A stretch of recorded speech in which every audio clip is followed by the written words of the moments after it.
সালাম আলাইকুম প্রিয় দর্শক, দেখেন বিদেশে সেন্টারিংয়ের সানির মোরবা কীভাবে দেয় আপনাদের সাথে একটু শেয়ার করলাম।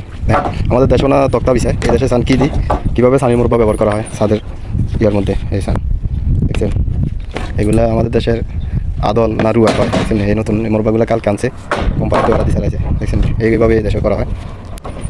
ইঞ্জিনিয়ার সাহেব মোরবা চালতে আছে, দেখছেন প্রত্যেকটা রুম এভাবেই চালাইব।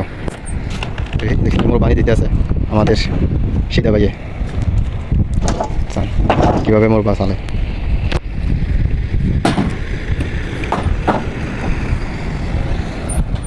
আসলে ভিডিওটা আপনাদের শেয়ার করি। আসলে আমরা বিদেশে কীভাবে ছাদের সেন্টারিংয়ের কাজ করি, ভিডিওটা করার উদ্দেশ্য আপনাদের সাথে শেয়ার করলাম। আমার দেশে অনেক বন্ধু আছে আমার ভিডিওগুলো দেখে, তাদের জন্য ভিডিওটা করা। তো ভিডিওটা যদি ভালো লাগে অবশ্যই ভালো শেয়ার করে দিবেন, অন্যকে দেখার সুযোগ করে দিবেন। আর এই ভিডিওটা যদি আমার ইউটিউব চ্যানেল থেকে দেখেন, সাদ্দাম হোসেন ইউটিউব একটা চ্যানেল আছে ছোট্ট, অবশ্যই চ্যানেলটা সাবস্ক্রাইব করে দেবেন। সবাই ভালো থাকবেন, ধন্যবাদ। এটা আসে এখন ভাই, এটা আসে শুনছেন নি, দেখছেন ওই সিসি ক্যামেরা দিয়া যায়, এটা দিয়ে হরা দেওয়া করে।